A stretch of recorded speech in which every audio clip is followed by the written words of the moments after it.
Assalamualaikum warahmatullahi wabarakatuh. Saya Haji Muhammad Amru, Bupati Gailues, didampingi oleh Bapak Wakil Bupati, Bapak Dandim, yang mewakili Bapak Kapolres, Kepala Dinas Kesehatan, dan Ketua Gugus Penanggulangan COVID-19 Kabupaten Gailues.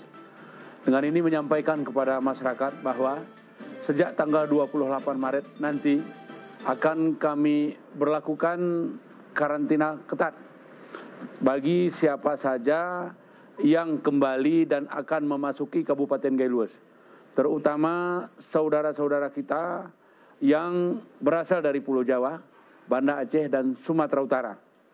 Hal ini kami lakukan untuk keamanan dan menyelamatkan warga Gailues dari serangan COVID-19. Kemudian secara khusus kami sampaikan kepada anak-anak kami mahasiswa untuk bisa menahan diri, tidak kembali ke Kabupaten Gailues demi masyarakat Gailues. Saya dan semua kami di sini sesungguhnya sangat merindukan kalian, sangat menyayangi kalian. Tapi kami juga menghimbau agar kalian menyayangi kami dengan tidak kembali bila tidak ada hal-hal yang sangat penting. Bila juga harus kembali dengan terpaksa, kami harus melakukan karantina di tempat yang telah kami sediakan paling tidak selama 14 hari.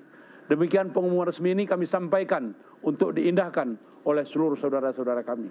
Mudah-mudahan Kabupaten Gailues mampu kami selamatkan dari serangan COVID-19. Terima kasih. Assalamualaikum warahmatullahi wabarakatuh.